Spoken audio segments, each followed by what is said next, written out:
अनुसुईया माँ ने डाल दियो पालना, तीन देव झूल रहे बन के लालना। तीनों देव जो हैं उनके पुत्र के रूप में अवतार लिए।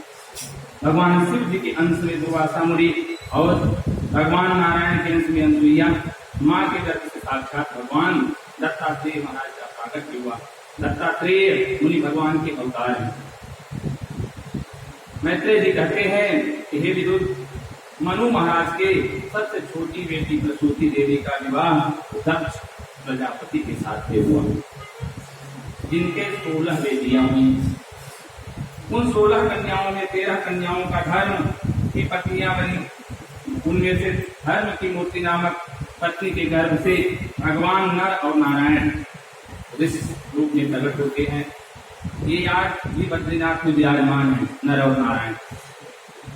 स्वाहा नामक एक बेटी हुई जो अग्निदेव के साथ में प्यारी है। जब हम लोग हवन करते हैं तो क्या बोलते हैं? ओम प्रजापते नमः स्वाहा। तो स्वाहा किसकी पत्नी है? अग्निदेव। और स्वाहा शब्द से अग्निदेव बहुत प्रसन्न होते हैं, इसके लिए स्वाहा शब्द का उच्चारण किया जाता है।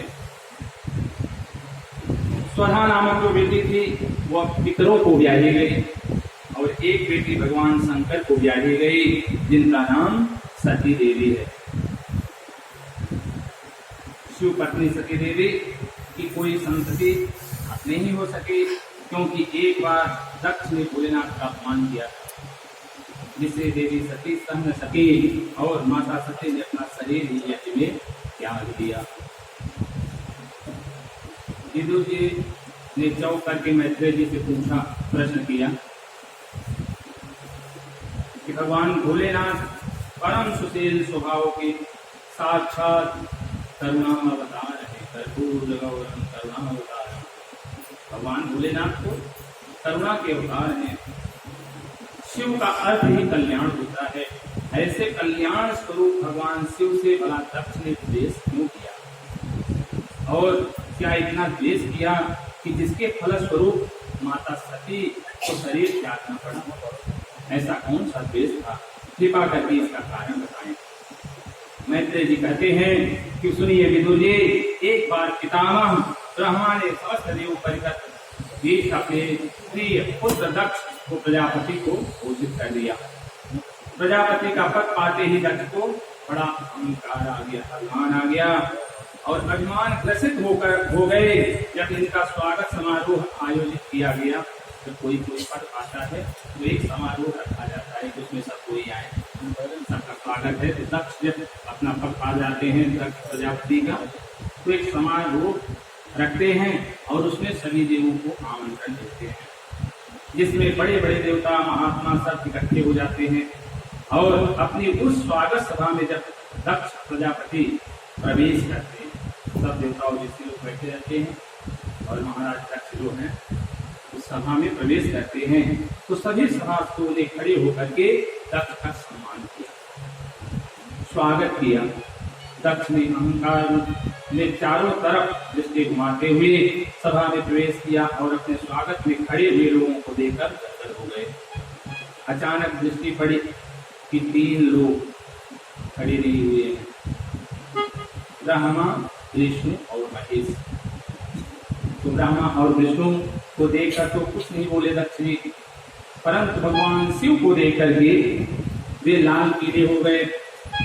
और ये तो मेरा दामाद है, चलिए ब्रह्मा विष्णु नहीं उठे तो ठीक है, लेकिन शिव क्यों नहीं उठे? ये तो दामाद है हमारे, मैंने अपनी बेटी सती से की शादी की है, ब्याही है इनको, इसने मेरा सम्मान क्यों नहीं किया?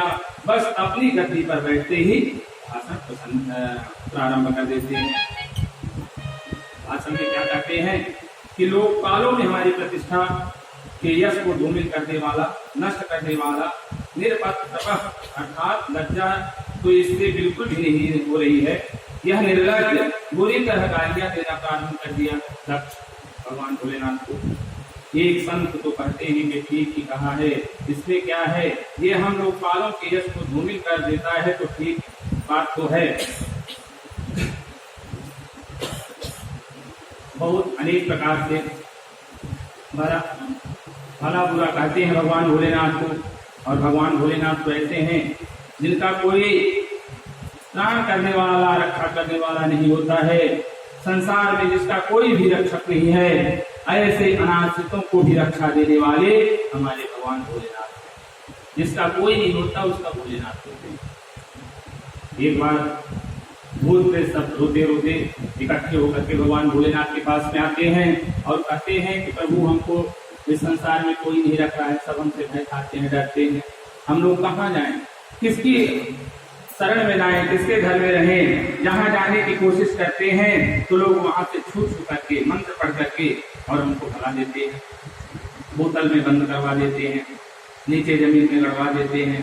कोई भी हमें अपने घर में घुसने नहीं देता है। तो भोलेनाथ ने कहा, सबको छोड़ो, मेरे घर में आ जाओ। ऐसे हैं भगवान भोलेनाथ। जिसको कोई भी नहीं रखता उसको भोलेनाथ